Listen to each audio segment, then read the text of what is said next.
The sun hasn't even kissed the horizon, and you're already awake. Not by choice. The overseer's staff has just cracked against your sleeping mat, and his voice cuts through the pre-dawn darkness like a bronze blade. Rise, worm. The God King requires his morning meal.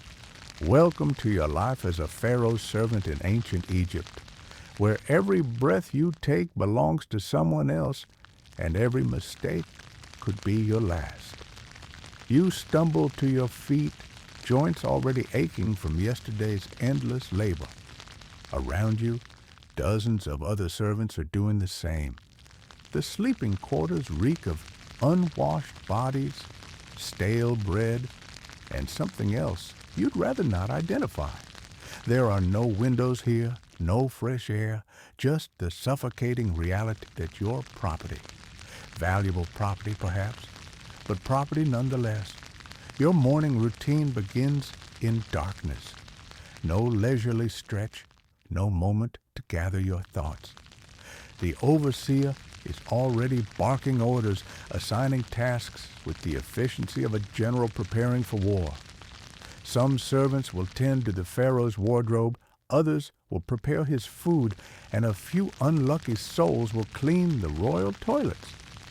Yes, even God Kings defecate, and someone has to deal with it. You're handed a clay jug and pointed toward the river. Water duty? It sounds simple until you realize you'll be making this trip 17 times before noon, carrying 40 pounds of Nile water up stone steps that weren't designed with your spine in mind. The path is already worn smooth by thousands of servants who walked this route before you, their feet carving a permanent reminder of servitude into the very stone. The palace is awakening around you as you make your first trip. Guards take their positions along the corridors, their bronze-tipped spears catching the flickering light of oil lamps. These men don't see you as human. To them, you're furniture that occasionally needs to be threatened. Step out of line, move too slowly, or heaven forbid, spill water on the precious floor tiles, and you'll discover just how creative Egyptian punishment can be. The kitchen is chaos incarnate. Steam rises from enormous clay ovens where bread bakes for the royal table.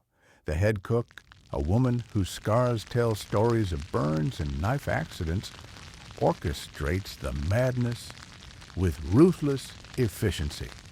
She's been here for 20 years, and her survival depends on perfection. Every meal must be flawless, every dish must arrive at the precise temperature, and every flavor must please a palate that has tasted delicacies from across the known world. You watch newer servants struggle with tasks that seem impossible. One boy, no older than 12, is trying to pluck a goose without tearing the skin. His hands shake as the head cook looms over him, her wooden spoon raised like a weapon. Failure here doesn't mean a stern talking to. It means a beating that leaves marks for weeks, assuming you survive it. The Pharaoh's breakfast alone requires the coordination of 30 people. Fresh bread, still warm from the oven. Honey collected from hives maintained specifically for the royal table. Meat from animals that lived better lives than most humans. Fruits imported from distant lands at costs that could feed entire villages. And beer, because even God Kings need something to wash down their morning meal. But here's what no one tells you about serving a pharaoh. The god doesn't just want food, he wants theater.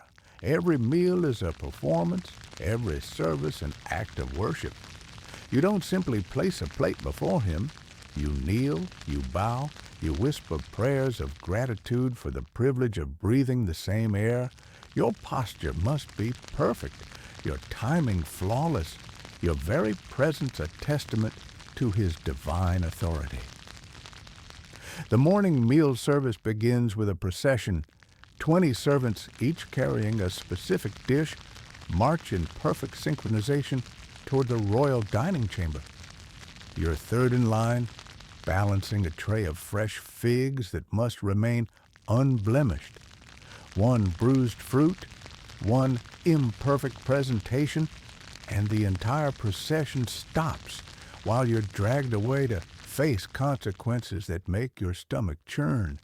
The dining chamber itself is a monument to excess.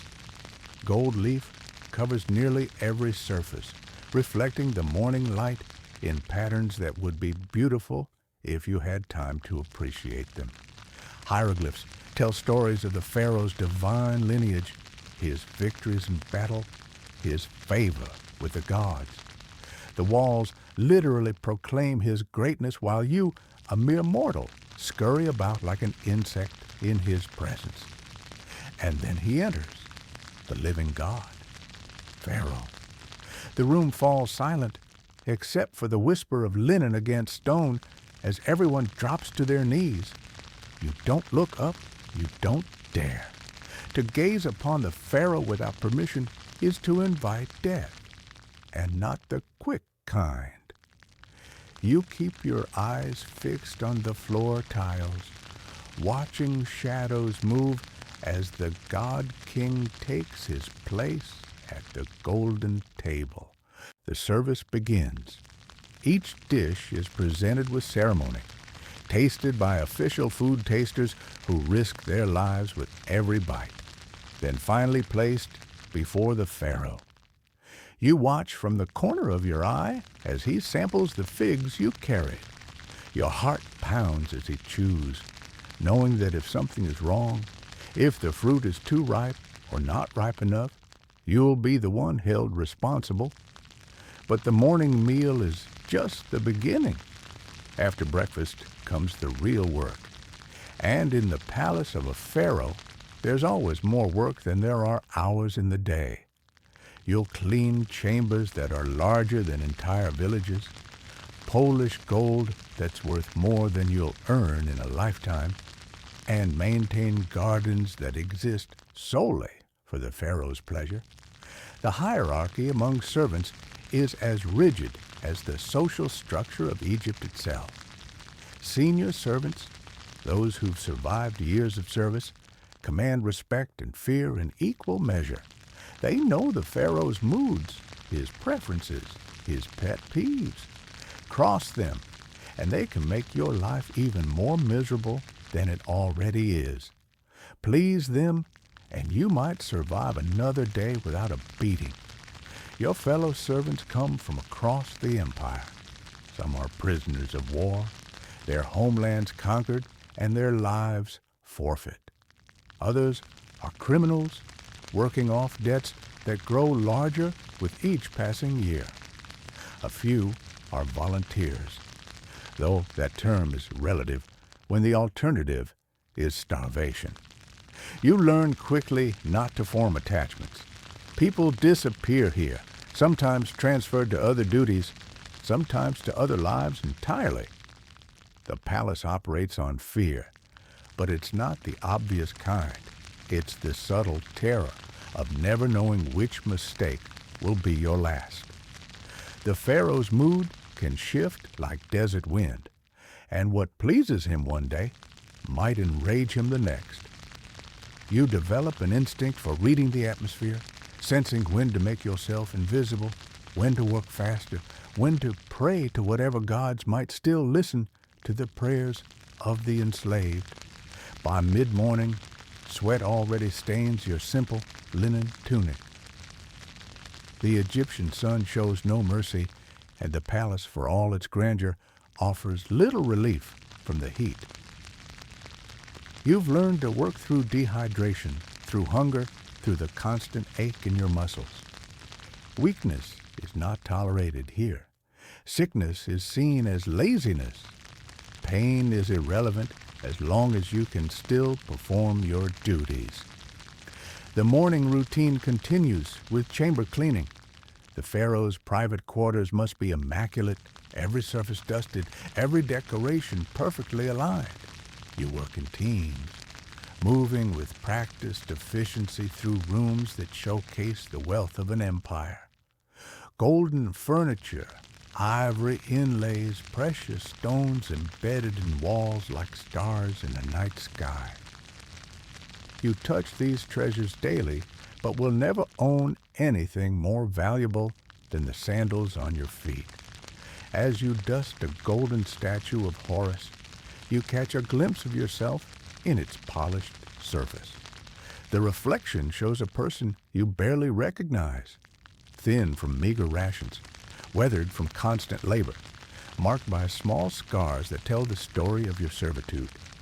This is who you've become in service to the God King. This is what remains when everything else has been stripped away. The morning stretches on, each task blending into the next. Polish the Pharaoh's ceremonial weapons. Arrange fresh flowers in the royal chambers. Prepare the golden chair for the morning audience with court officials.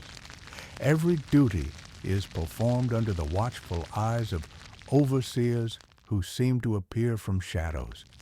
Their presence a constant reminder that you're being evaluated, judged, measured against an impossible standard of perfection. And through it all, the knowledge that this is just the beginning.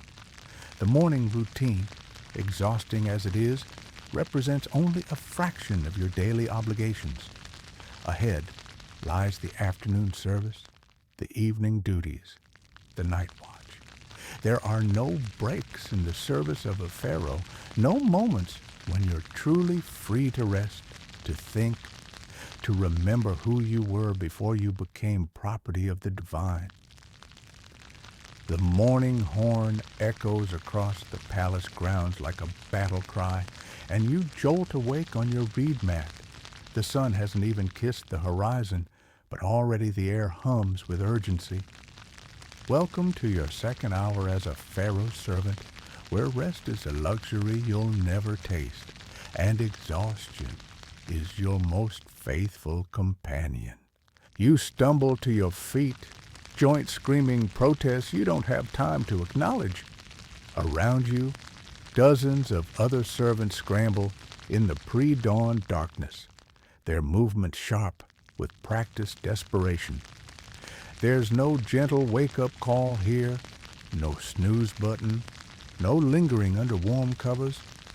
The overseer's leather whip cracks once in the distance, a reminder that hesitation equals punishment.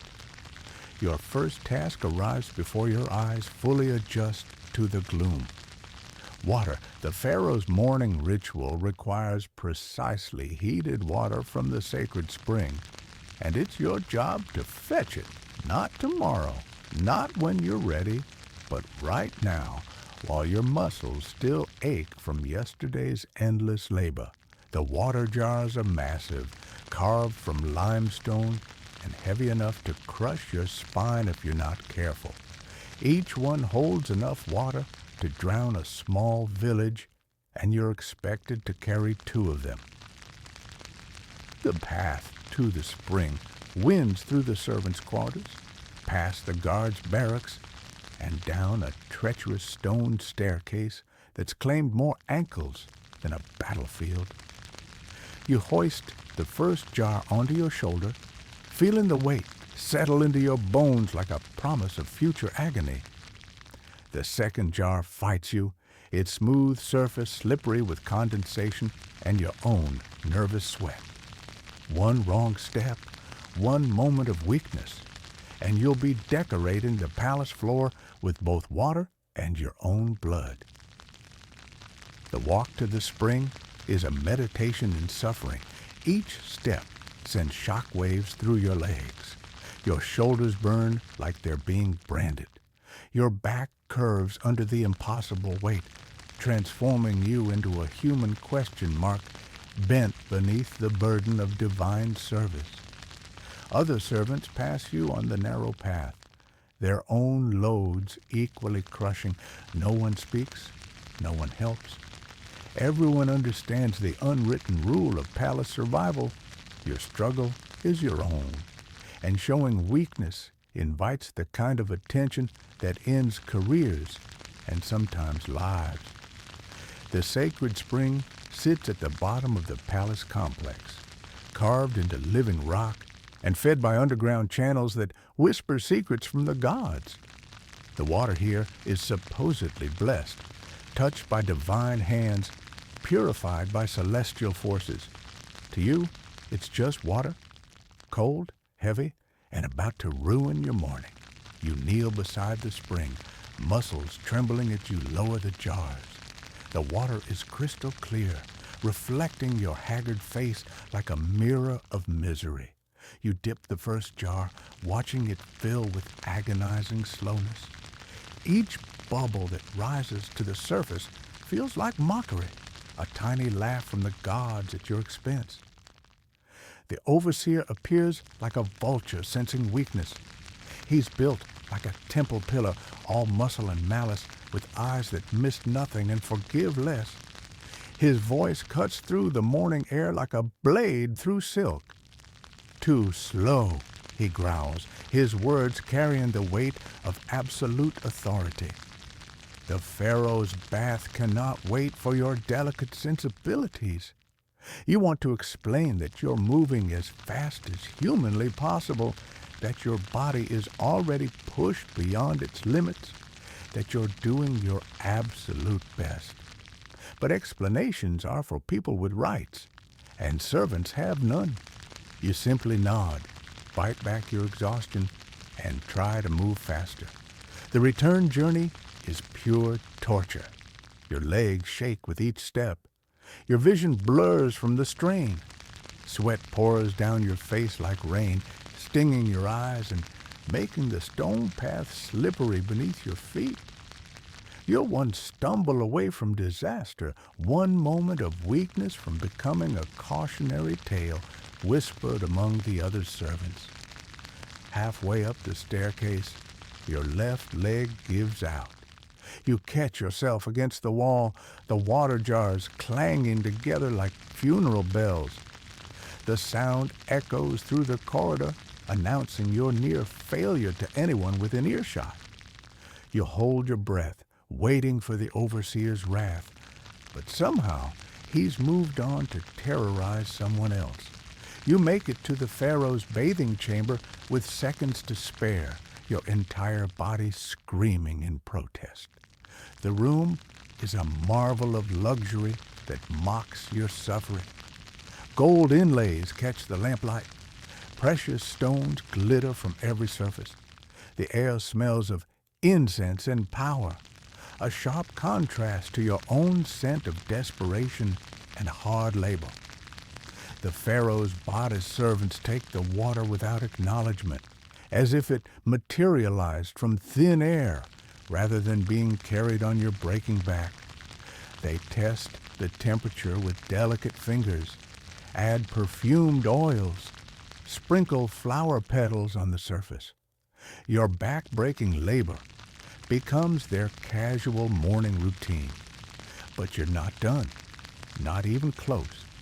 As you turn to leave, another task materializes like a curse given form. The Pharaoh's breakfast requires fresh bread from the palace bakery, and that bread requires grain from the storage chambers, and that grain needs to be measured, sifted, and blessed before it can touch divine lips. The storage chambers sit deep beneath the palace, carved into bedrock and accessible only through a maze of narrow tunnels that were clearly designed by someone who hated human comfort. You descend into darkness, your oil lamp casting dancing shadows that seem to reach for you with hungry fingers. The grain chambers are vast caverns filled with wheat, barley, and emmer that will feed the palace for months.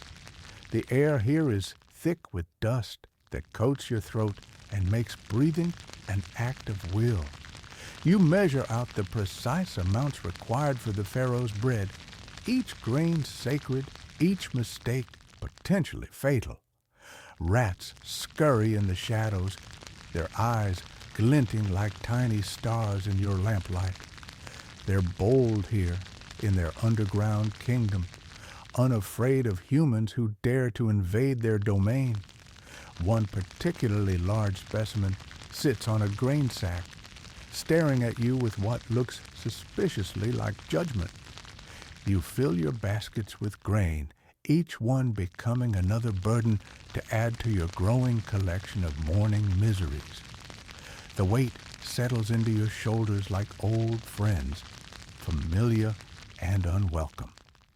Your hands are already developing blisters from the rough rope handles, small wounds that will crack and bleed as the day progresses. The climb back to the surface feels like ascending from the underworld. Each step is a victory against gravity and exhaustion. Your legs burn, your lungs gasp for clean air. Your back curves under the weight of grain that will become bread that will feed a God who will never know your name.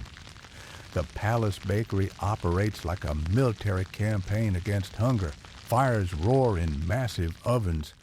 Bakers work with the focused intensity of soldiers in battle.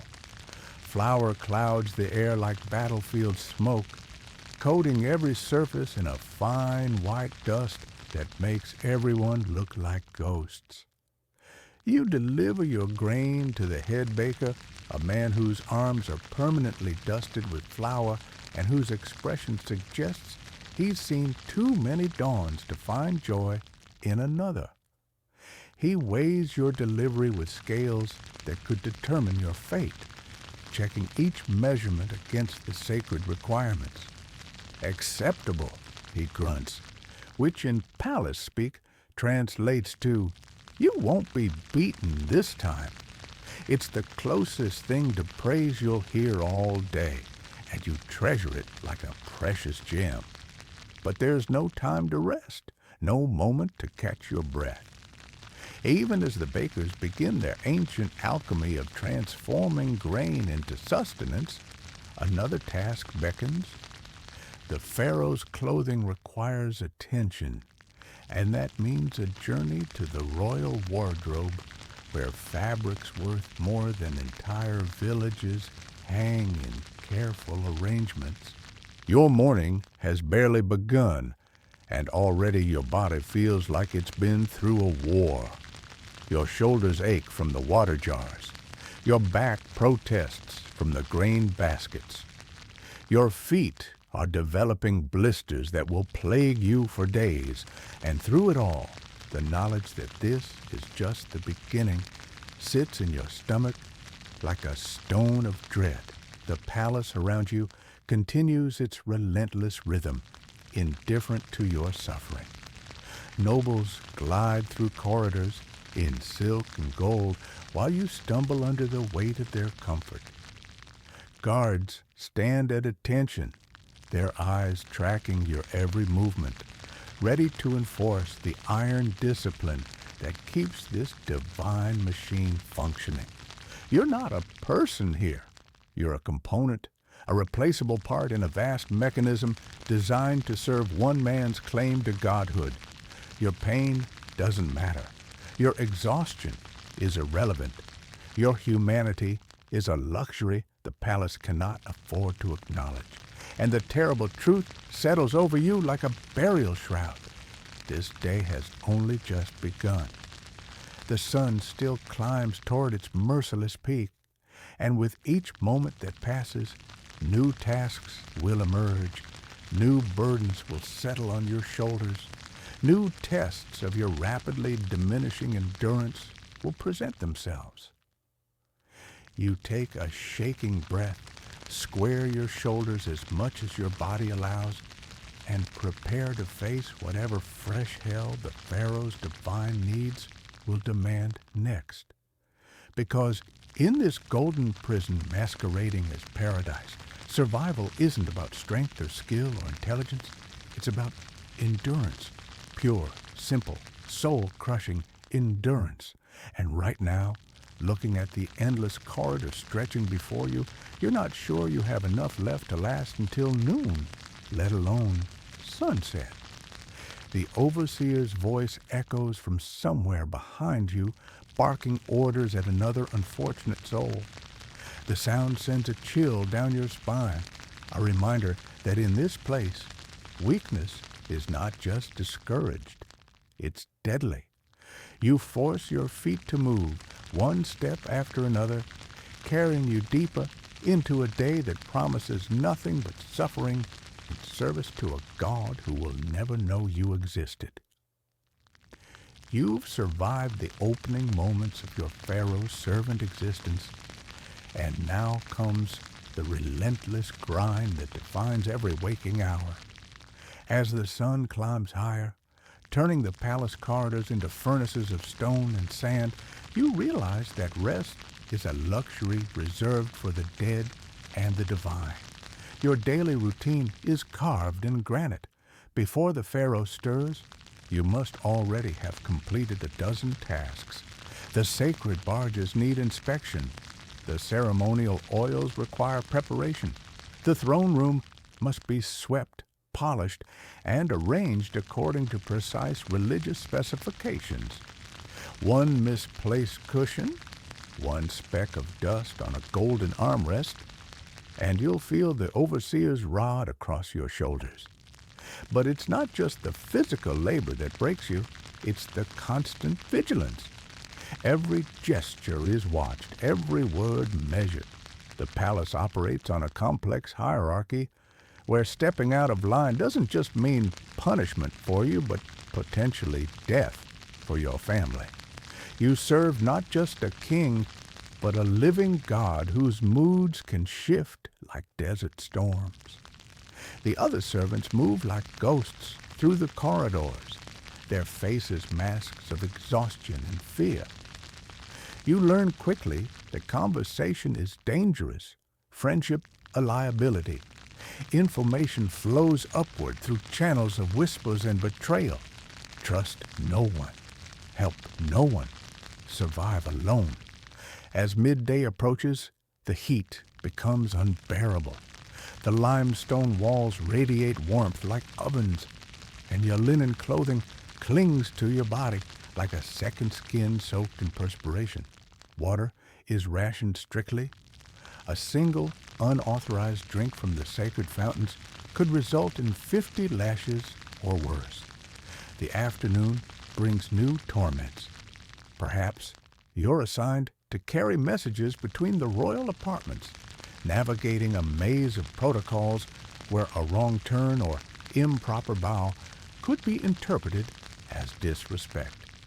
Maybe you're ordered to assist in the Pharaoh's elaborate bathing ritual, a ceremony so complex and sacred that one fumbled movement could be seen as an attempt to defile the divine. Evening offers no respite. As the Pharaoh retires, your real work begins, cleaning, organizing, preparing for tomorrow's ceremonies. Your hands crack and bleed from the harsh soaps and constant scrubbing. Your back aches from hours bent over stone floors. Your feet, wrapped in simple reed sandals, are cut and blistered from miles of walking on unforgiving surfaces. Sleep, when it finally comes, is fitful and brief. You collapse onto a thin mat in a cramped servant's quarter, surrounded by the snores and whimpers of dozens of other exhausted souls. But even in sleep, you're not safe. Dreams are filled with the terror of making mistakes, of disappointing the God King, of the moment when your usefulness ends and you become just another body fed to the Nile crocodiles.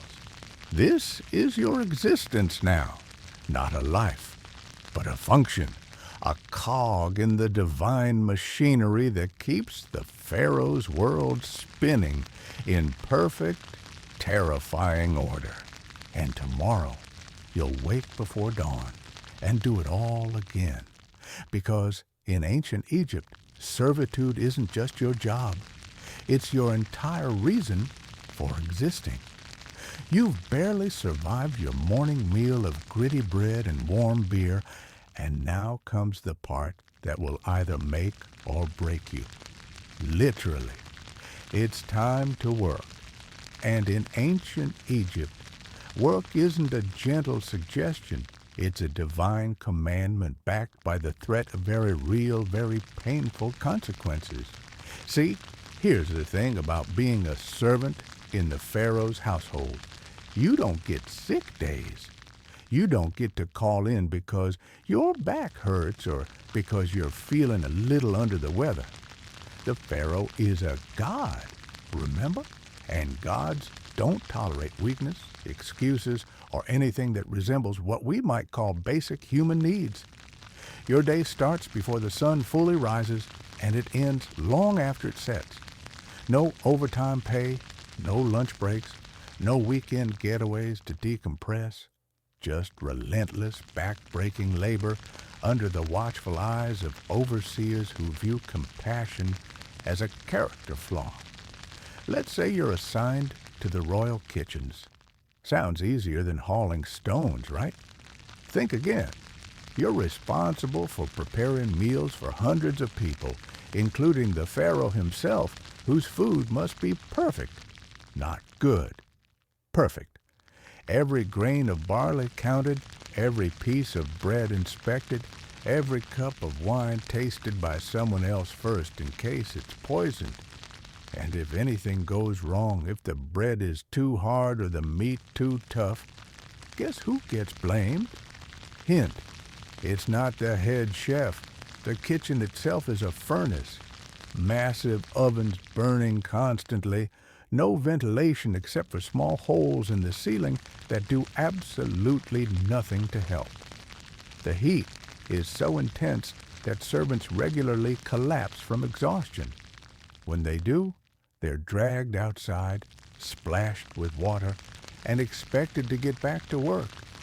No medical attention, no rest period, just a brief moment to remember that staying conscious is part of the job description, and the work never stops. Even when you're not actively cooking, you're cleaning massive bronze pots with sand and ash, hauling water from the Nile in heavy clay jars, or grinding grain by hand with stone tools that tear up your palms. Your hands become a roadmap of cuts, burns, and calluses. Your back permanently bent from leaning over work surfaces. Your feet cracked and bleeding from standing on stone floors for 18 hours straight. But perhaps you're assigned to textile work instead. Congratulations! You've just entered a world of mind-numbing repetition and finger-destroying detail. Ancient Egyptian linens were renowned throughout the world for their quality, which means every thread had to be perfect. You spend your days spinning flax into thread so fine it's nearly transparent, weaving fabric so tightly that a single mistake ruins hours of work. The spinning wheels are crude, requiring constant manual operation. Your fingers become raw from handling the rough flax fibers. The dyes used for coloring the threads are harsh chemicals that burn your skin and fill your lungs with toxic fumes. And because this is luxury fabric destined for the Pharaoh and his family, the standards are impossibly high.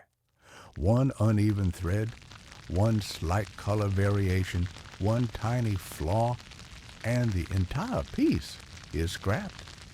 Guess who gets punished for the waste? Or maybe you're unlucky enough to be assigned to construction work. The pharaohs were obsessed with building monuments to themselves, and every pyramid, temple, and statue required an army of workers. You're not building with modern tools and machinery. You're moving multi-ton blocks of limestone with nothing but ropes, wooden levers, and sheer human muscle. The work is coordinated with military precision. Teams of dozens of men drag massive stones up ramps using techniques that would challenge modern engineers.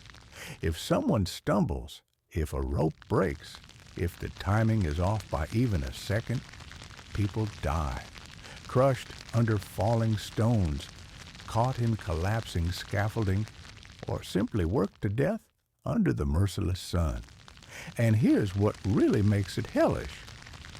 The pressure is constant. The Pharaoh doesn't just want these monuments built.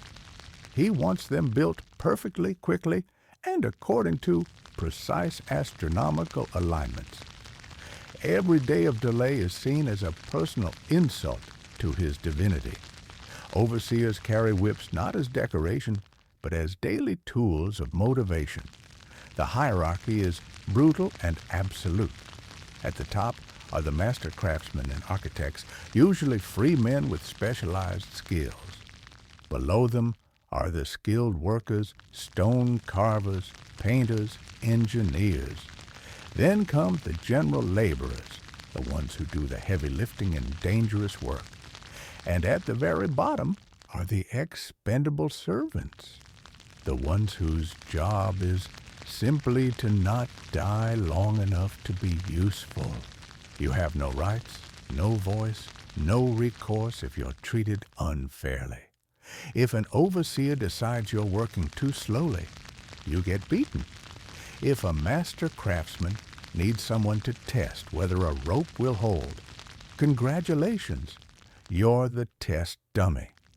If the Pharaoh decides he wants his monument finished faster, your workdays just got longer and your food rations just got smaller.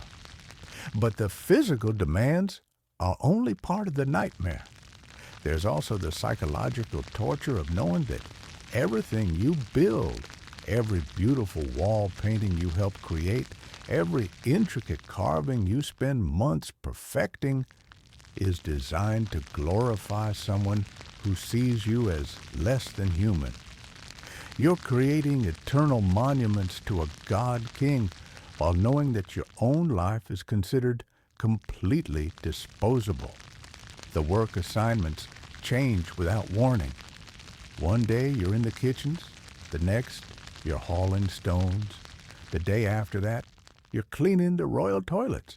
There's no consistency, no opportunity to develop expertise or find any satisfaction in your work. You're just a tool to be used wherever needed, and tools don't get explanations or consideration. And if you think the work slows down during religious festivals or times of celebration, think again. If anything, it intensifies. The Pharaoh wants everything to be perfect for the gods, which means longer hours, higher standards, and even less tolerance for mistakes. Religious festivals become extended periods of terror where every servant is pushed to their absolute breaking point. Sleep becomes a luxury you can barely afford. Most servants collapse onto straw mats for a few hours before being roused again for the next day's labor. There's no time for rest, no time for recovery, no time to process the physical and emotional trauma of your daily existence. You exist in a constant state of exhaustion, pain, and fear. And through it all, you're reminded constantly that this is your privilege. You get to serve the living God. You get to contribute to the eternal glory of Egypt. You should be grateful for the opportunity to work yourself to death in service of divine perfection. The overseers make sure you understand this. Any complaint, any sign of reluctance, any suggestion that maybe human beings deserve basic dignity is met with immediate and brutal correction. You learn quickly to keep your thoughts to yourself and your mouth shut, except when answering direct questions. This is your new reality. This is what it means to work as a Pharaoh's servant. Your body becomes a machine for producing labor, your spirit slowly crushed under the weight of endless, meaningless toil, and your humanity gradually erased by a system that values monuments over people. And this is just the beginning of your day.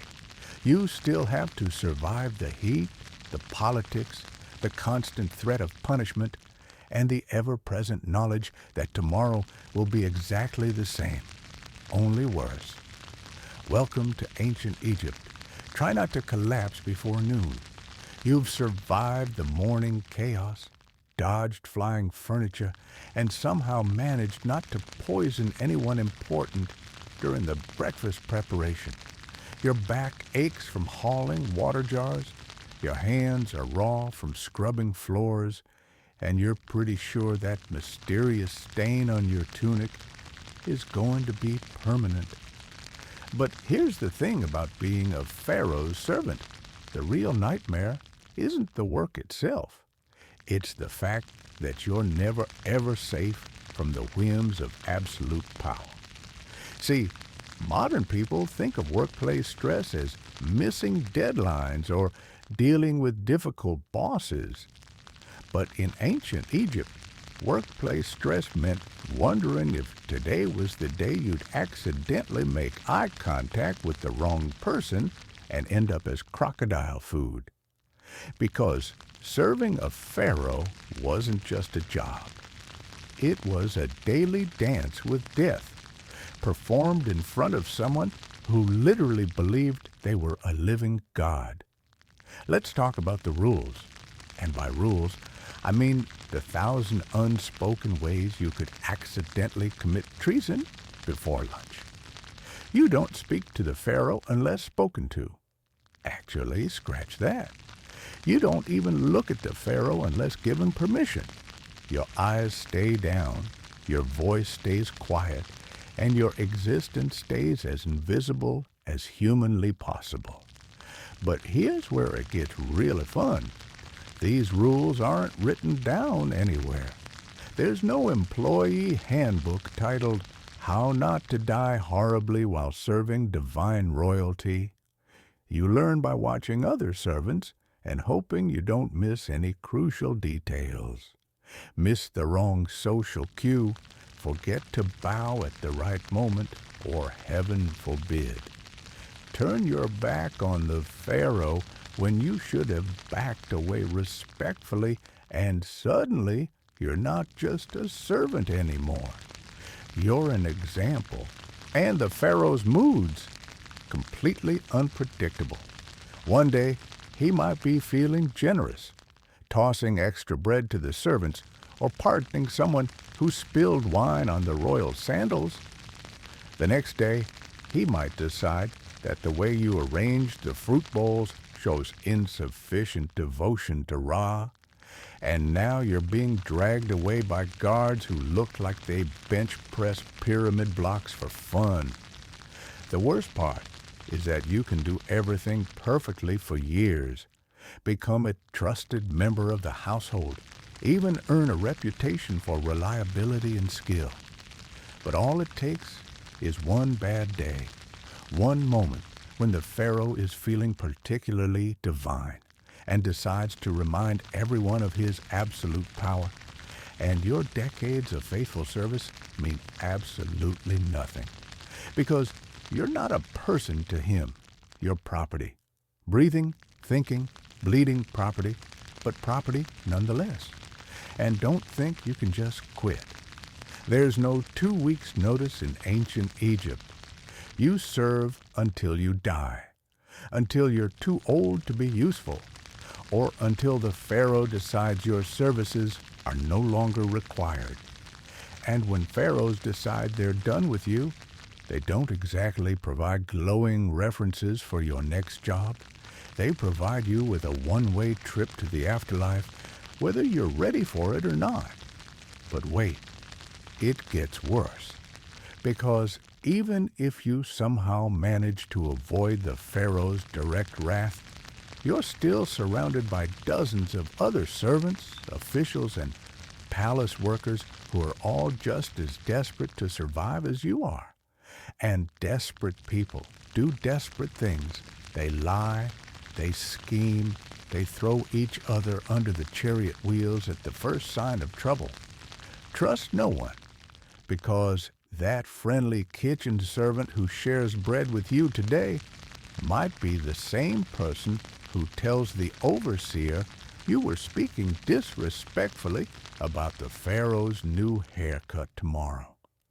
The palace is basically a pressure cooker filled with terrified people who've been given just enough power to make each other's lives miserable, but not enough to actually change their circumstances.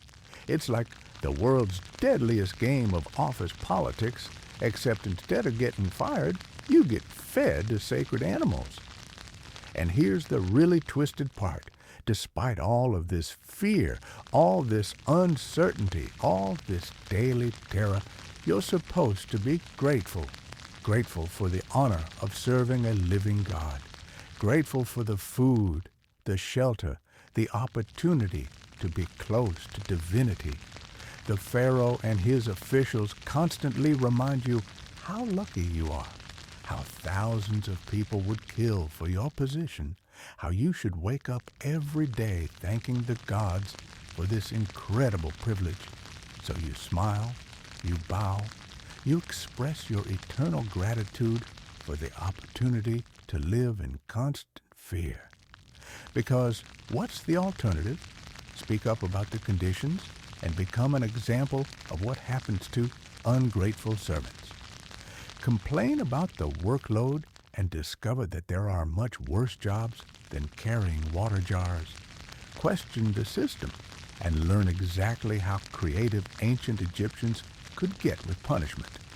You're trapped in a golden cage, and the worst part is that everyone keeps telling you how beautiful the bars are. Part 6. The Daily Grind of Pharaoh's Servitude. As the first rays of Ra pierce through your cramped mud brick quarters, your body aches before you even move. You've been sleeping on a reed mat that's more splinter than comfort in a room you share with 7 other servants, their snores and coughs creating a symphony of exhaustion that never truly ends. The air is thick with the smell of unwashed bodies, yesterday's lentil stew, and the ever-present dust that coats everything in the Pharaoh's sprawling palace complex. But there's no time to contemplate your discomfort. The overseer's bronze rod strikes the wooden doorframe with a sound that cuts through the pre-dawn darkness like a blade. Up, all of you! The divine Pharaoh's day begins, and so does yours. His voice carries the authority of someone who knows that hesitation means punishment. And punishment in the Pharaoh's service is never gentle. You stumble to your feet, joints protesting every movement. Around you, fellow servants move like ghosts in the dim light, filtering through the single window opening. There's Kaimoset, whose back is permanently bent from years of carrying stone blocks. There's Nefertari, barely 16, whose hands are already scarred from working the palace looms. And there's old Amenhotep, who's been serving the royal household longer than anyone can remember, his eyes clouded with cataracts, but his movements still sharp with practiced efficiency. The morning routine is always the same, and it's always rushed. You splash your face with water from a clay basin that serves all of you, the liquid already murky from those who woke before you. There's no soap, no time for proper washing. You pull on your single linen garment, the same one you've worn for weeks now. Its original white color long since faded to a dingy brown gray. Your sandals, if you're fortunate enough to own them, are falling apart at the seams, held together with strips of papyrus and prayers to the gods. The overseer appears in the doorway, his well-fed frame a stark contrast to your own. His name is Seneb, and he's one of the minor officials who keep the Pharaoh's household running.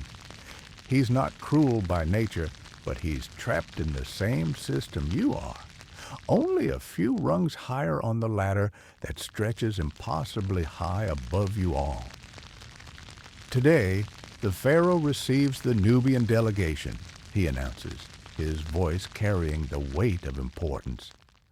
Everything must be perfect. The floors must shine like the surface of the Nile. The walls must be spotless. The servants must be invisible. Invisible. That word hangs in the air like incense smoke. In the Pharaoh's presence, you are expected to fade into the background, to become part of the furniture, to anticipate needs before they're spoken while never drawing attention to yourself. It's an art form that takes years to master, and the consequences of failure are swift and brutal. You file out of your quarters with the others, joining the stream of servants, slaves, and workers who keep the Pharaoh's world functioning. The palace complex is a city unto itself, sprawling across acres of carefully maintained courtyards, gardens, and buildings. At its heart sits the Pharaoh's private quarters, a place so sacred that most of you will never set foot inside. But surrounding it are the kitchens, workshops, storerooms, and service areas where you spend your days laboring for the divine king who rules over Egypt. The morning air is already warm, promising another scorching day under Ra's merciless gaze. But there's no time to think about the heat that will soon make every task a struggle against exhaustion.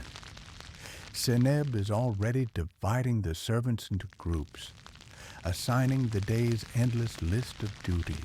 Some will work in the kitchens, preparing the elaborate meals that feed the Pharaoh's court. Others will tend to the gardens, ensuring that every plant remains perfectly groomed. Still others will clean, repair, and maintain the countless rooms and corridors that make up this monument to royal power.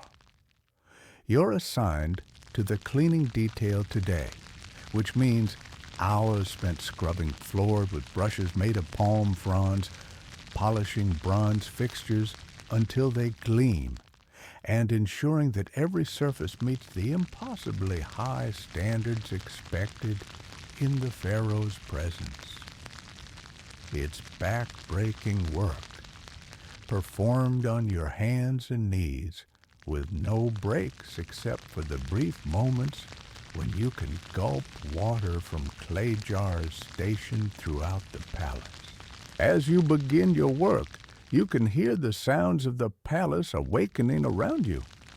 The Pharaoh's personal servants are already bustling about his quarters, preparing his morning bath, laying out his ceremonial garments, and arranging the countless details that surround every moment of divine life. Musicians are tuning their instruments for the day's entertainments. Scribes are organizing the scrolls and documents that record every aspect of the kingdom's business. Guards are taking their positions, their bronze-tipped spears glinting in the growing light. But for you, there's only the endless cycle of scrub, rinse, move to the next section, and repeat. Your world has shrunk to the small patch of floor directly in front of you, the ache in your knees, and the constant awareness that any mistake could bring punishment. The Pharaoh's servants exist in a state of perpetual alertness, knowing that their lives depend on perfect execution of their duties. The palace floors are made of polished limestone, beautiful to look at, but unforgiving to work on. Your knees are already raw from kneeling, and the day has barely begun. The cleaning solution you use is made from natron salt mixed with water, and it leaves your hands cracked and burning, but you dare not complain. Around you, other servants work in the same focused silence, each lost in their own small world of labor and endurance. As the morning progresses, the palace begins to fill with the sounds and smells of preparation for the Pharaoh's daily routine. From the kitchens comes the aroma of baking bread and roasting fowl, reminders of food that you'll never taste. The Pharaoh's meals are elaborate affairs featuring delicacies from across the empire, dates from Nubia, wine from the delta, honey from the oases, and spices whose names you don't even know. Your own breakfast was a piece of coarse barley bread and a cup of weak beer, consumed hastily before work began. It will have to sustain you until the brief midday break, when you'll receive another small portion of bread and perhaps a handful of onions or beans. The Pharaoh's servants are fed enough to keep them working, but never enough to feel satisfied. Hunger is a constant companion, a dull ache that you learn to ignore because there's no alternative. The morning cleaning is interrupted periodically by the arrival of officials, priests, and courtiers who come to pay their respects to the Pharaoh or conduct the business of the kingdom. When these important personages pass through your area, you must immediately prostrate yourself, pressing your forehead to the floor until they've passed. It doesn't matter if you're in the middle of scrubbing or carrying something heavy. The protocol must be observed instantly and without question. During one such interruption, you catch a glimpse of the high priest of Amun-Ra, his shaved head gleaming with oils, his white linen robes spotless despite the dust that covers everything else in Egypt.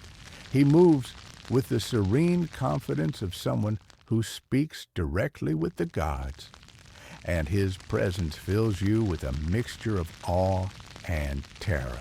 These are the men who stand closest to the Pharaoh, who interpret the will of the gods and ensure that divine order is maintained throughout the kingdom. As the sun climbs higher, the heat begins to build within the palace walls. The limestone floors that you're scrubbing start to radiate warmth, making your work even more uncomfortable. Sweat drips from your forehead, mixing with the cleaning solution and stinging your eyes. Your linen garment clings to your skin, and you can feel the dust settling on your wet back, creating a gritty paste that chafes with every movement. But the work continues because it must.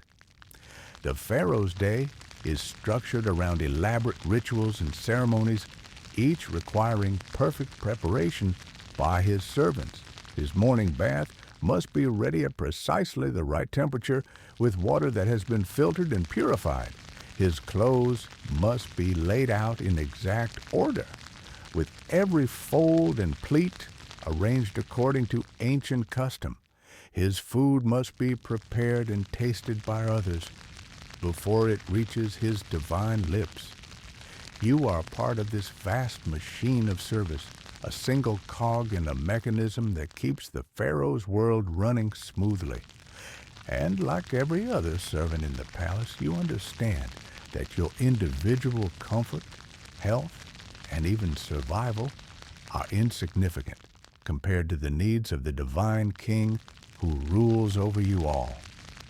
The morning cleaning session finally ends as the sun reaches its zenith, and you're allowed a brief respite. You make your way to one of the servants' rest areas, a shaded courtyard where clay jars of water wait for those desperate enough to need them. The water is warm and has a slightly metallic taste, but it's wet, and that's all that matters. Around you, other servants collapse in whatever shade they can find, their faces flushed with heat and exhaustion. Some tend to minor injuries, cuts from broken pottery, scrapes from rough surfaces, burns from hot metal. There's no physician for the servants. You treat your own wounds with strips of linen and hope that infection doesn't set in. As you rest, you can hear the sounds of the Pharaoh's midday meal being prepared in the nearby kitchens.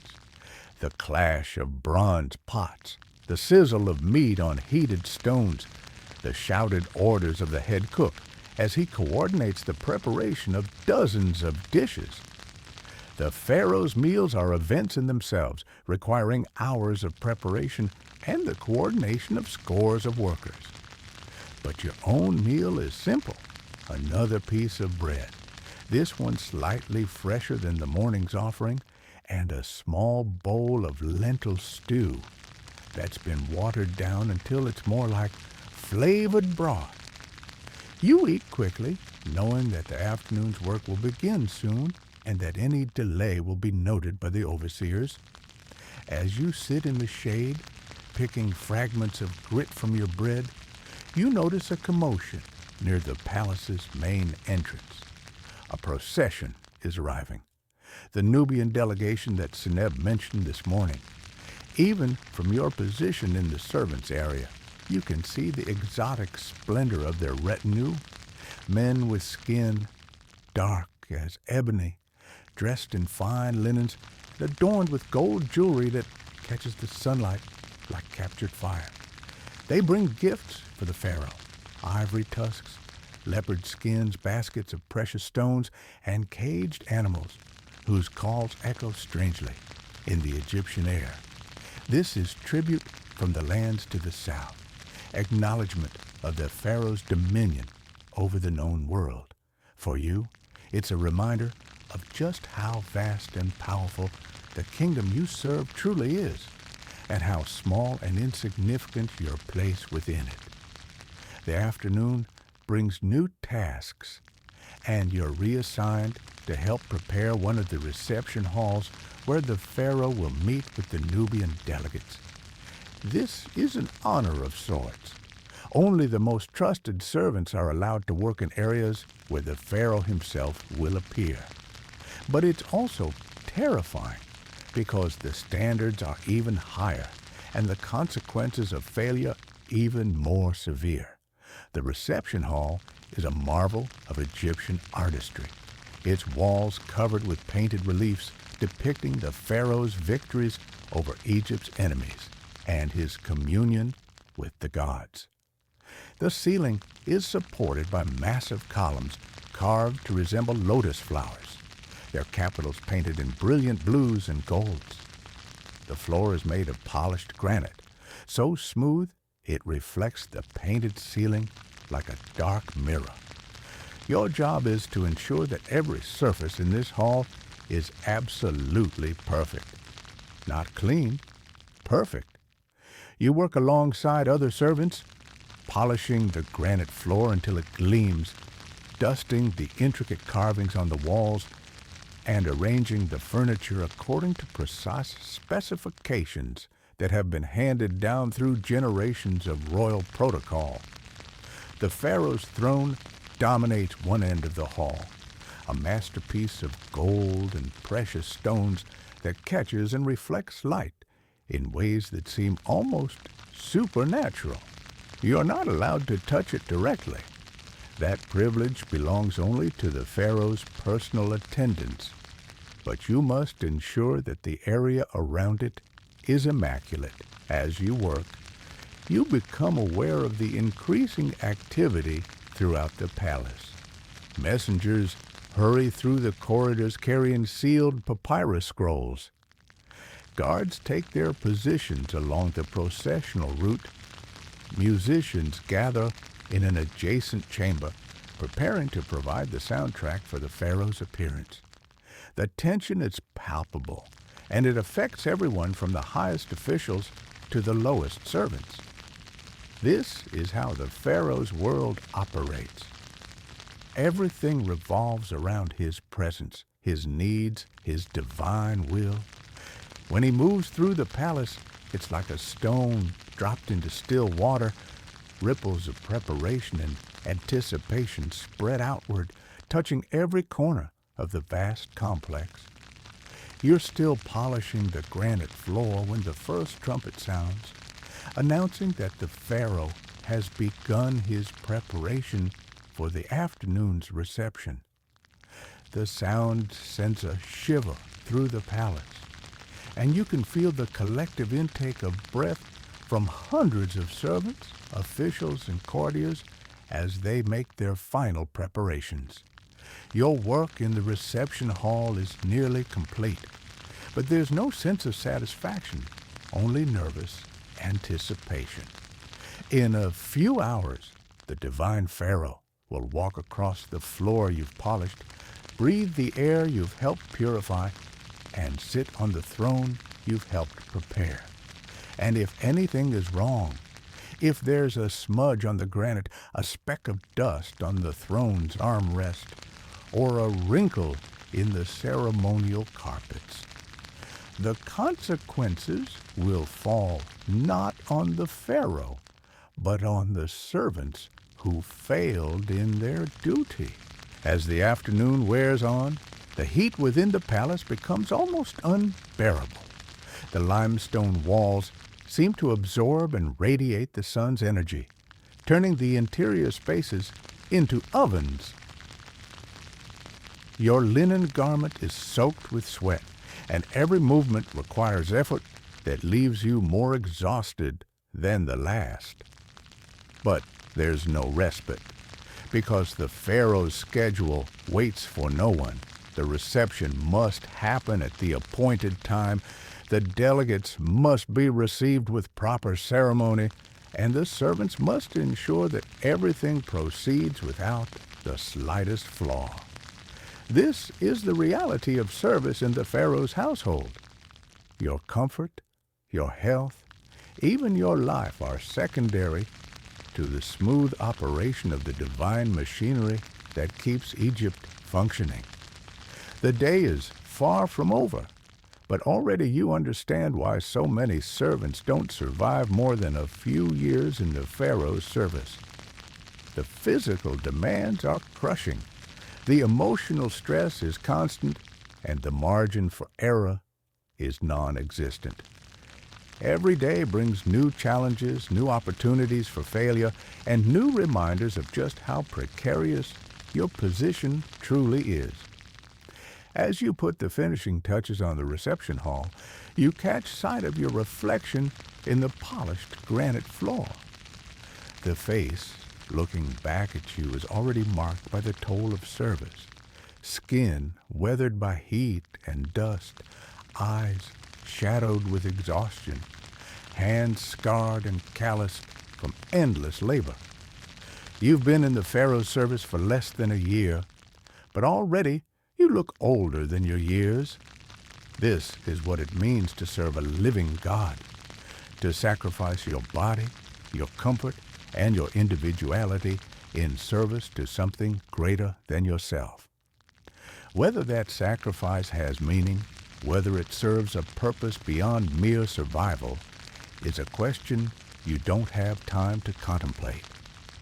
There's always another task waiting, another standard to meet, another opportunity to fail or succeed in the endless cycle of service that defines your existence. The trumpet sounds again, closer now, and you know that the Pharaoh's procession is approaching.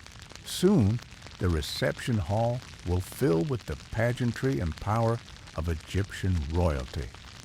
But for now, in these last moments before the divine presence arrives, you allow yourself one brief moment of rest, one small acknowledgement of what you've accomplished, and one quiet prayer to whatever gods might be listening that you'll survive another day in service to the Pharaoh of Egypt.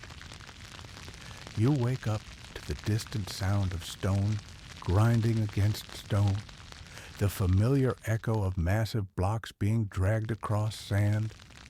The sun hasn't yet kissed the horizon, but already the air hums with purpose.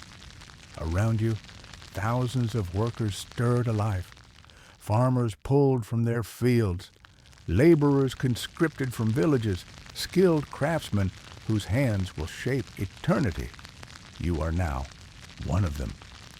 Welcome to the construction of the Great Pyramid of Giza, where your survival depends not on royal blood or divine favor, but on your ability to endure the most ambitious building project in human history. The year is approximately 2580 BCE, and Pharaoh Khufu has decreed that his tomb will touch the heavens themselves. For the next 2 decades, this plateau will consume lives, reshape the landscape, and push human engineering to its absolute limits.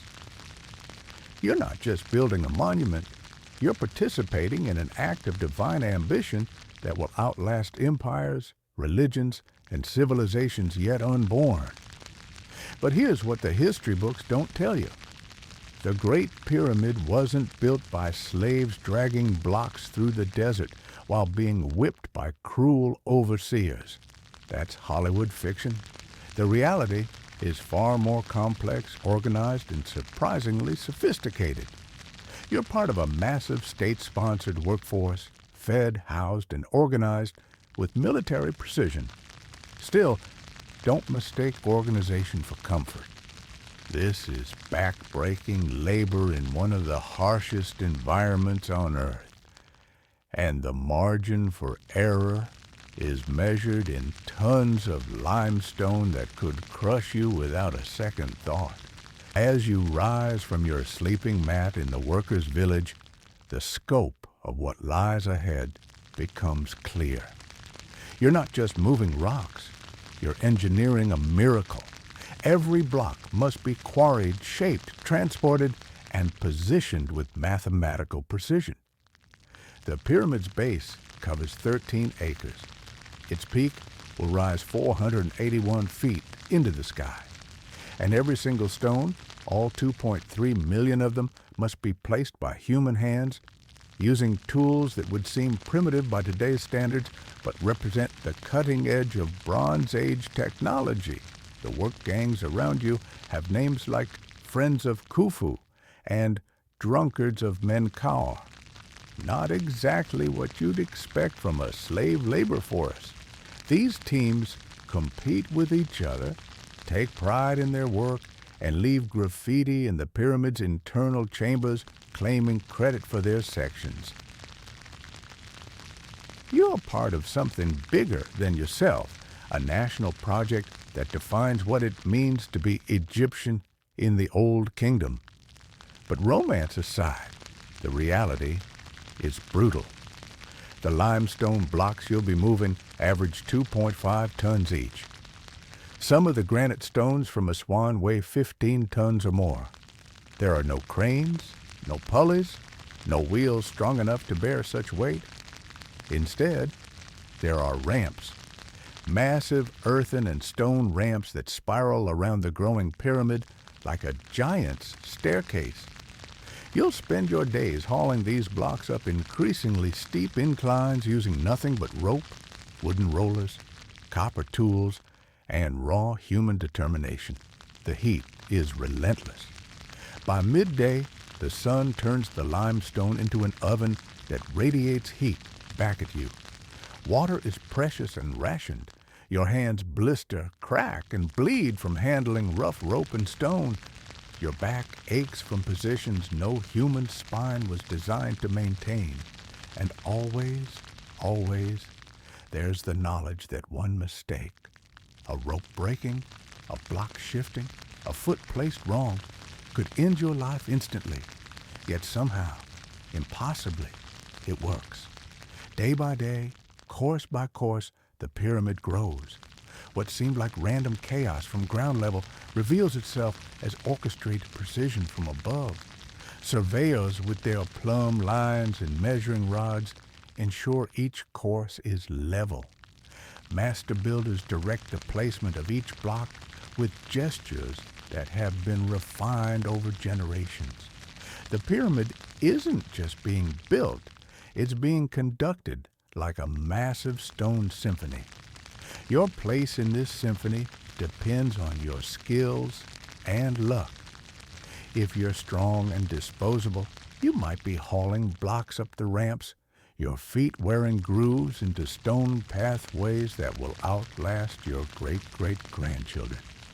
If you have specialized knowledge, stone cutting, rope making, copper working, you might find yourself in one of the workshops that ring the pyramid site, crafting the tools that make the impossible possible. The most skilled workers shape the stones themselves, Using copper chisels, wooden wedges, and techniques passed down through generations, they transform rough quarry blocks into precisely fitted building stones. The pyramid's outer casing stones, made of fine white limestone from Tura, must fit together so perfectly that you can't slip a knife blade between them. This isn't just construction, it's sculpture on a scale that defies comprehension. But the pyramid is more than just its stones. Hidden within its mass are chambers, corridors, and passages that serve purposes both practical and mystical. The king's chamber, where Khufu's mummy will rest for eternity, must be positioned with astronomical precision.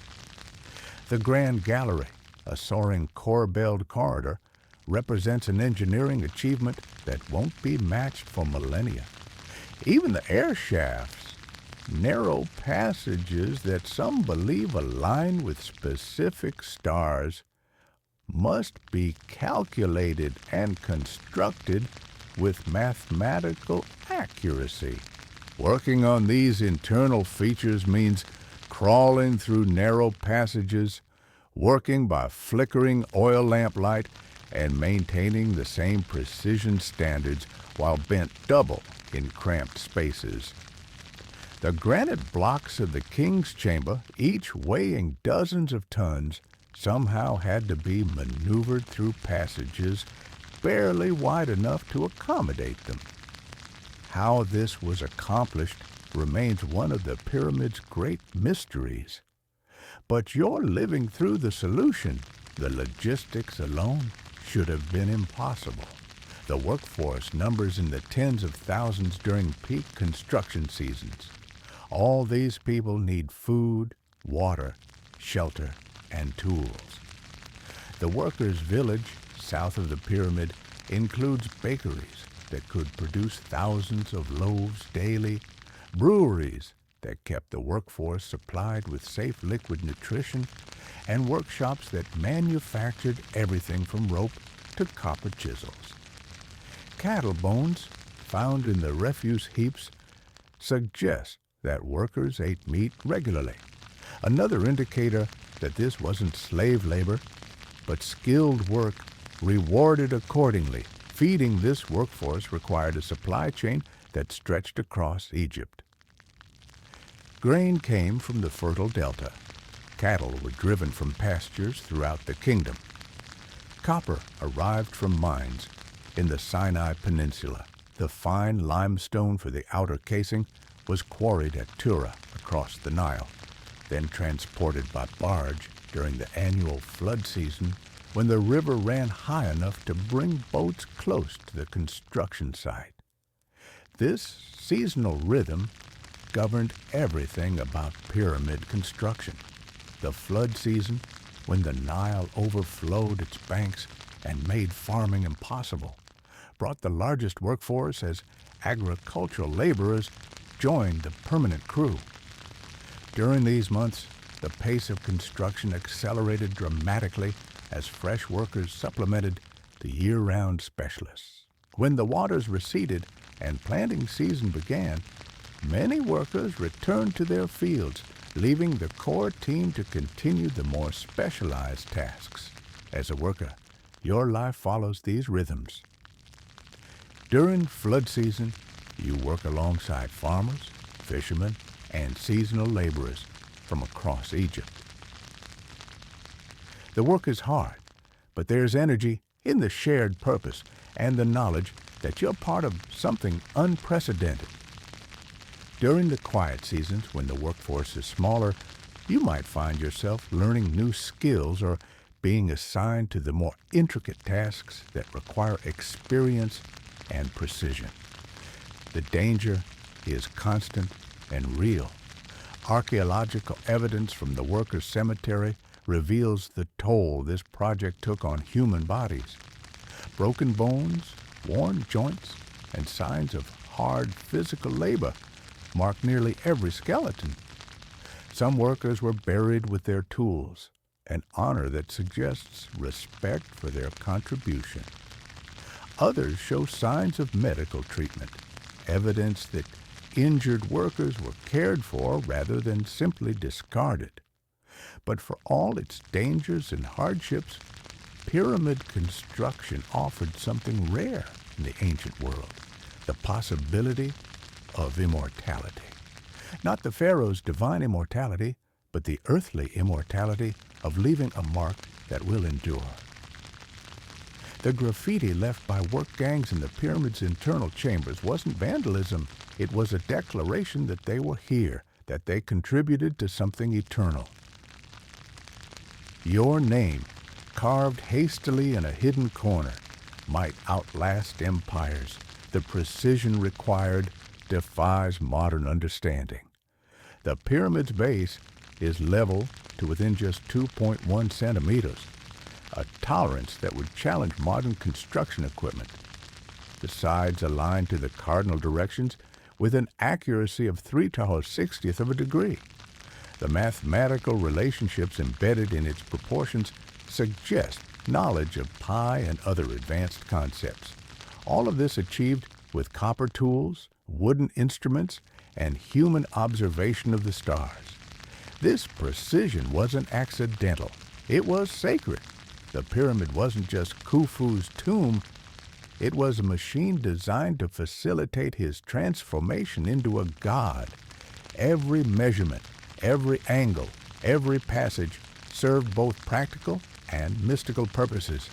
The ascending and descending passages might represent the pharaoh's journey through death to rebirth. The grand gallery could be a symbolic representation of the sky. Even your daily labor contributes to a cosmic purpose that transcends mere construction. The acoustics within the pyramid create another layer of mystery.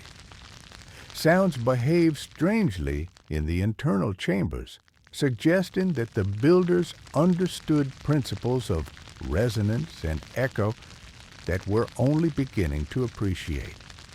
Was this intentional? Were the chambers designed to amplify certain frequencies for ritual purposes? As a worker crawling through these passages, you might notice these acoustic properties without understanding their significance. Weather adds another dimension to the challenge.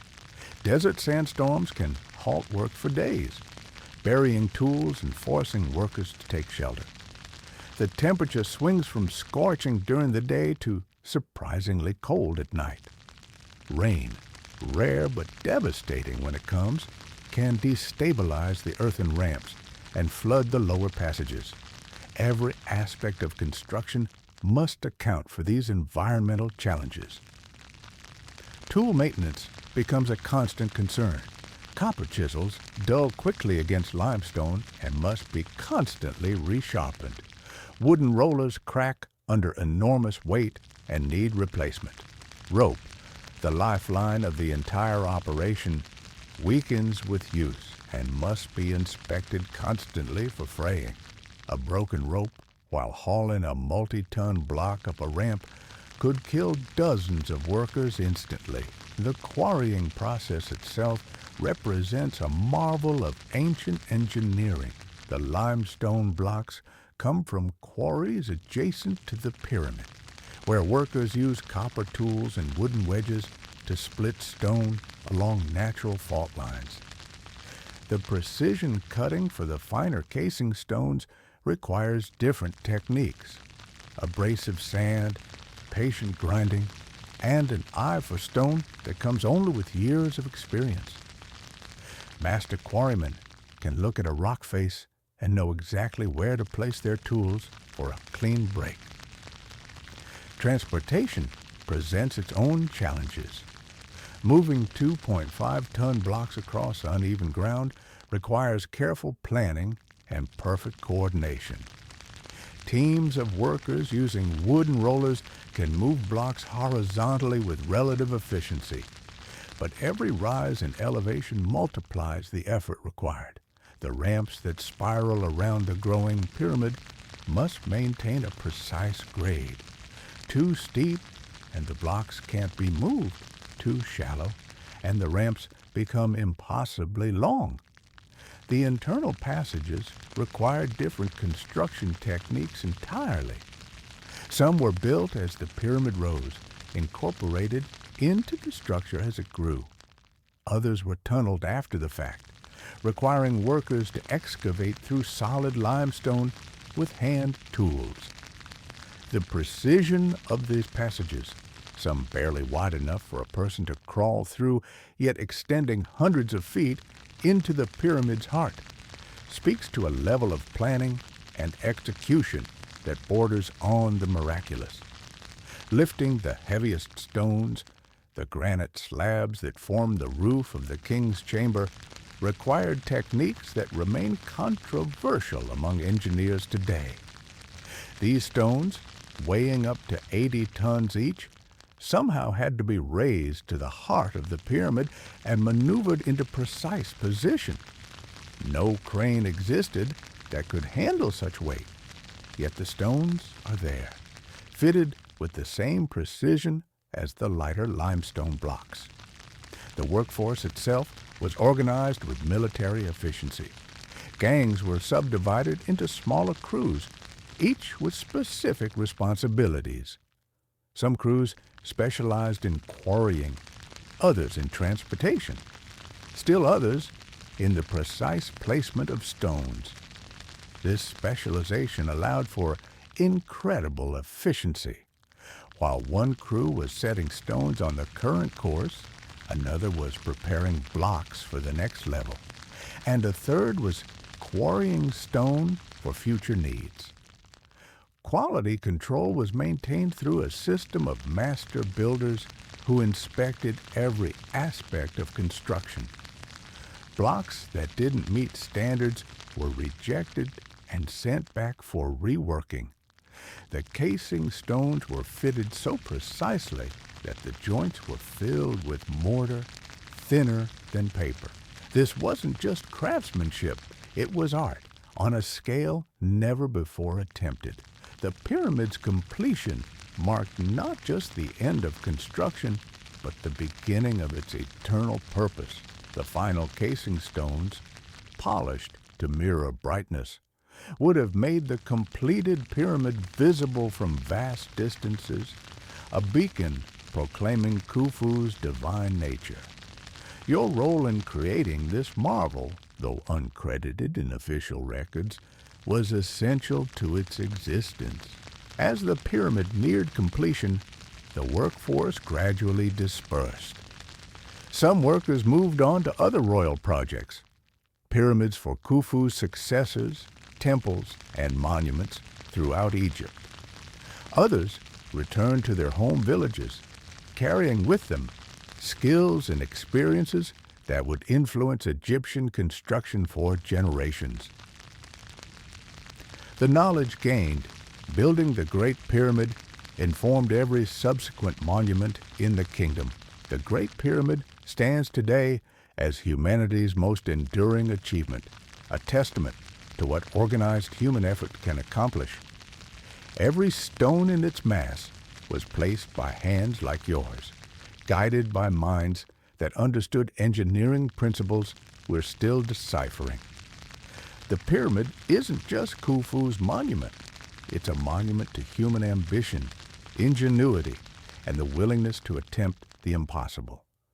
Your survival as a pyramid builder depended on strength, skill, and luck, but also on being part of something larger than yourself. The pyramid builders weren't slaves driven by whips, but workers united by purpose, organized by genius, and motivated by the knowledge that they were creating eternity itself.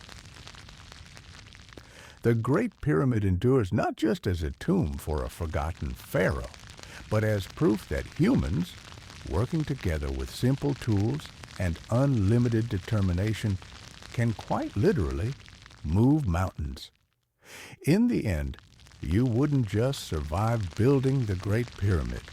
You would help create the most perfect architectural achievement in human history.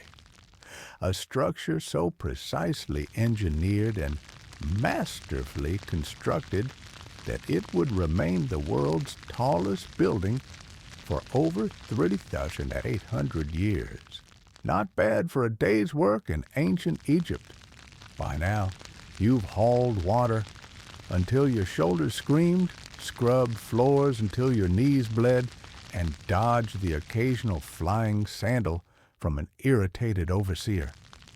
You've learned that being a Pharaoh's servant means your life belongs to someone who considers themselves a living God. But here's where it gets really interesting, because surviving another day means navigating the most dangerous part of palace life, the politics. You see, the Pharaoh's court isn't just a workplace. It's a battlefield where whispers can kill faster than swords, and where your survival depends not just on how well you scrub floors, but on how well you read the room. Because in ancient Egypt, palace intrigue wasn't a hobby. It was a blood sport. Let's start with the obvious problem. You're surrounded by people who would gladly step over your corpse to climb one rung higher on the social ladder. The other servants aren't your friends. They're your competition. That chamber servant who smiled at you this morning, she's probably already told the head steward about that time you spilled wine on the ceremonial cloth. The kitchen boy who helped you carry grain, he's keeping mental notes about every mistake you make, ready to report them if it means securing his own position. And it gets worse, because you're not just competing with other servants. You're caught in the crossfire of nobles who treat human lives like game pieces. Court officials spend their days plotting against each other, forming alliances, spreading rumors, and positioning themselves for power. And guess who gets caught in the middle when these schemes go wrong? That's right, the expendable servants. Take the case of a high priest who falls out of favor. One day, he's the Pharaoh's trusted advisor. The next day, he's accused of skimming temple offerings. When he goes down, he doesn't go down alone. Every servant who worked in his household, every scribe who copied his letters, every guard who protected his quarters, they all become suspect. Guilt by association isn't just a concept in ancient Egypt, it's a death sentence. But here's what makes it truly terrifying. You often don't even know you're involved in these schemes until it's too late. You're told to deliver a message, thinking it's routine correspondence. Turns out, it's part of a conspiracy to overthrow a provincial governor. Congratulations, you're now an accomplice to treason. The punishment? Well, let's just say they don't send you to sensitivity training. Then there's the constant surveillance. Everyone is watching everyone else, because reporting disloyalty is rewarded, while missing it is punished. The servant cleaning the room next to you might be listening to your conversations. The guard at the door could be counting how many times you visit certain areas of the palace. Even casual friendships become dangerous because today's ally could be tomorrow's informant. And speaking of informants, the palace is crawling with them. Professional spies disguised as servants, scribes, even entertainers. They're paid to listen, to observe, to remember every detail about who talks to whom and when.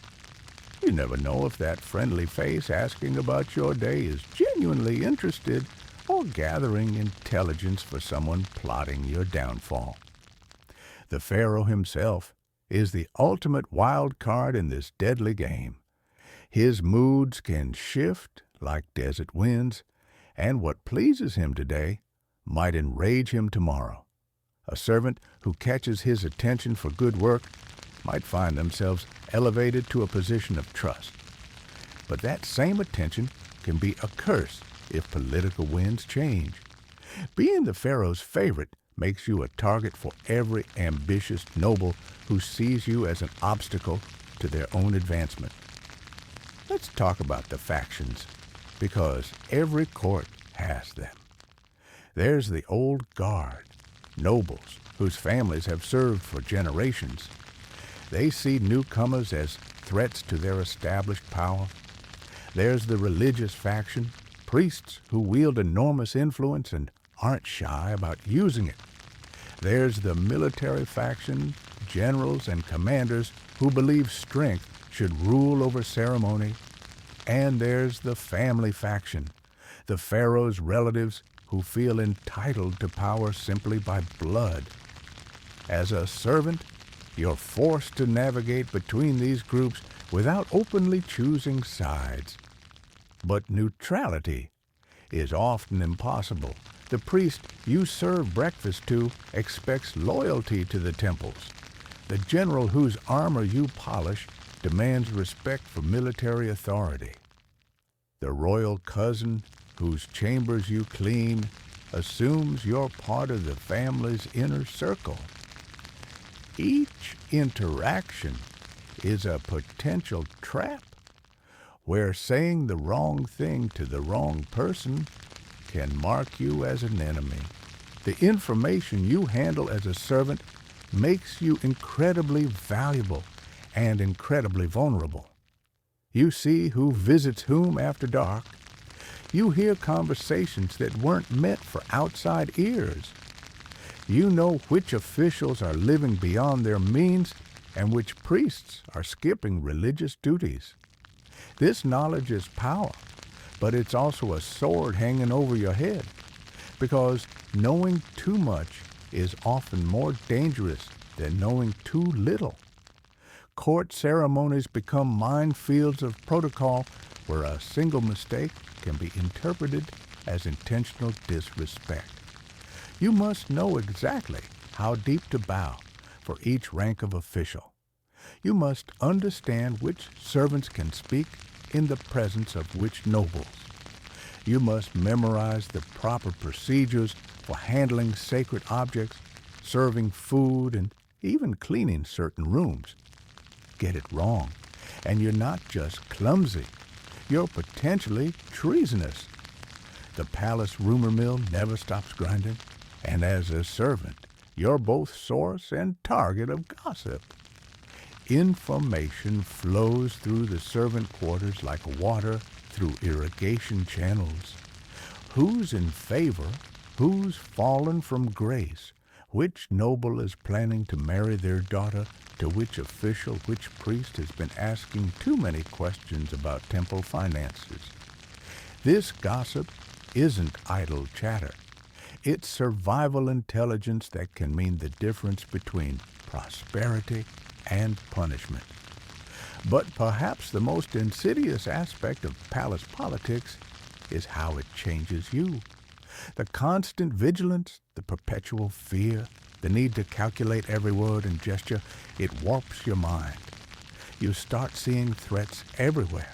You begin to suspect everyone's motive. You learn to smile while plotting, to serve while scheming, to bow while burning with resentment. The palace doesn't just use your body for labor. It corrupts your soul with its toxic atmosphere of mistrust and ambition. And yet, for all its dangers, the political game offers the only real path to advancement for a servant. Those who master the art of court intrigue, who learn to read the subtle signs of shifting power, who develop the ability to be useful to the right people at the right time, they can rise. They can transform from anonymous servants to trusted confidants, from disposable laborers to indispensable advisors. But the price of playing this game is constant stress, perpetual danger, and the knowledge that your success often comes at the cost of someone else's downfall. In the Pharaoh's court, there are no innocent bystanders.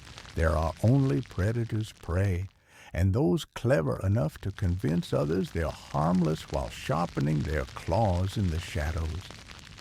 The politics of the palace ensure that even if you survive the physical demands of service, even if you master the skills needed to please your superiors, you're still walking a tightrope over an abyss of scheming ambition.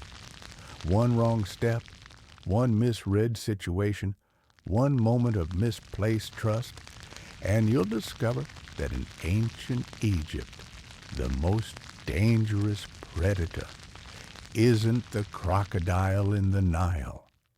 It's the smile on the face of the person standing next to you in the Pharaoh's court. You've reached the end, not just of this day, but of any realistic hope of surviving much longer in this golden prison. The sun god Ra has completed his journey across the sky, and you've somehow managed to endure 16 hours of backbreaking labor, constant fear, and the suffocating weight of absolute servitude. Your hands are raw, your back screams in agony, and your spirit has been ground down to dust finer than the sand that coats every surface of this palace.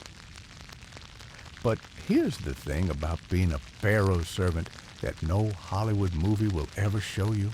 There is no dramatic finale, no heroic escape, no last-minute rescue by sympathetic guards. There's just tomorrow, and the day after that, and the day after that, each one identical to this one, stretching endlessly into a future that holds nothing but more of the same grinding servitude until your body finally gives out. The other servants around you, the ones who've survived longer than a few months, have a particular look in their eyes. It's not quite dead, but it's not quite alive either. It's the look of someone who has accepted that their life belongs entirely to another human being, that their thoughts, their dreams, their very breath exists only at the pleasure of a man who considers himself a living god. You're starting to develop that look yourself. As night falls over the palace complex, you don't get to rest. Rest is a privilege, and you have no privileges. Instead, you're assigned to the night watch, standing guard over corridors you'll never be allowed to walk freely, protecting treasures you'll never be permitted to touch, ensuring the safety of people who wouldn't notice if you dropped dead at their feet. The other guards don't speak to you. There's no camaraderie here, no whispered jokes or shared complaints. Everyone knows that any word could be your last if the wrong person overhears it. The palace at night is somehow even more terrifying than during the day. Shadows dance in the flickering torchlight, and every sound echoes with an otherworldly quality that makes you jump at your own footsteps. The walls are covered with paintings of gods and pharaohs, their eyes seeming to follow you as you make your rounds. You're surrounded by images of divine judgment, of souls being weighed and found wanting, of eternal punishment for those who displease the gods, and you, a mere servant, are constantly displeasing someone. You think about your family, if you still have one. Maybe they sold you into this service to pay debts. Maybe you were captured in a raid and dragged here in chains. Maybe you were born into this life and never knew anything else. It doesn't matter now. Whatever life you had before, whoever you used to be, that person is gone. The palace has a way of erasing people, of turning them into nothing more than functions, tools to be used until they break. The hours crawl by with agonizing slowness. Your stomach gnaws at itself with hunger, but the next meal is still hours away, and it will be the same flavorless gruel you choked down this morning. Your feet, already blistered and bleeding, continue to carry you through the endless corridors because stopping isn't an option.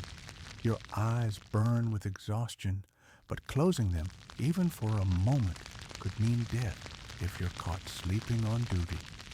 And then, as the first pale light of dawn begins to creep through the high windows, you realize the horrible truth.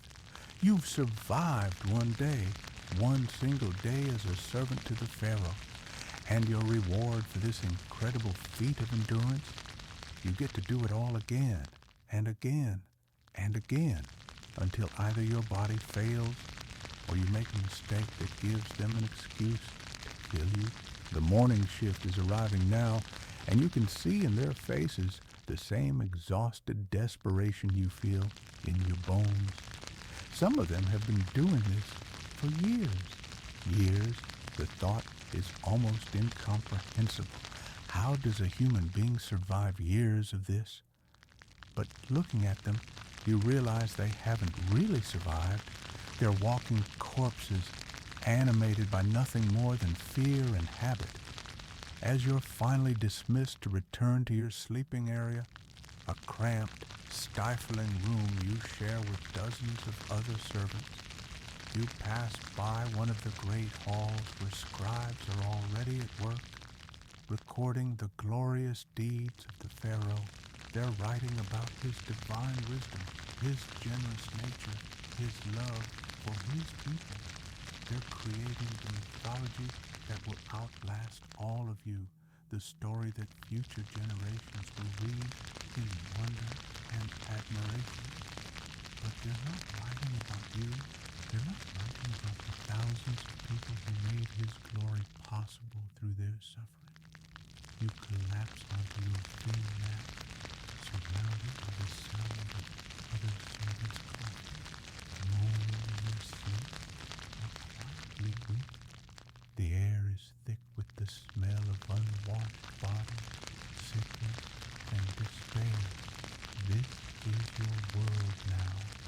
This is your life. And the most crushing realization of all is that you're already starting to exist. The human spirit is remarkably adaptable, and even in the most horrific circumstances, it finds ways to normalize the abnormal, to make the unbearable merely miserable. So no, you wouldn't last a day as a Pharaoh's servant, not the real you anyway, the person you are now with your modern sensibilities, your belief in human dignity, your expectation of basic rights and freedoms. That person would be destroyed within hours.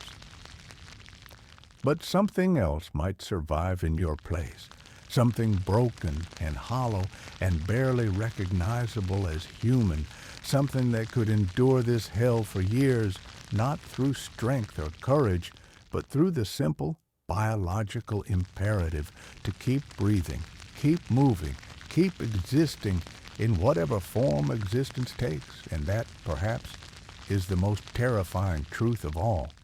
Not that you would die quickly, but that you might live slowly, watching yourself disappear piece by piece until nothing remains but a shell that responds to commands and performs tasks and never, ever dreams of anything better. Because, in the end, that's what the system was designed to do.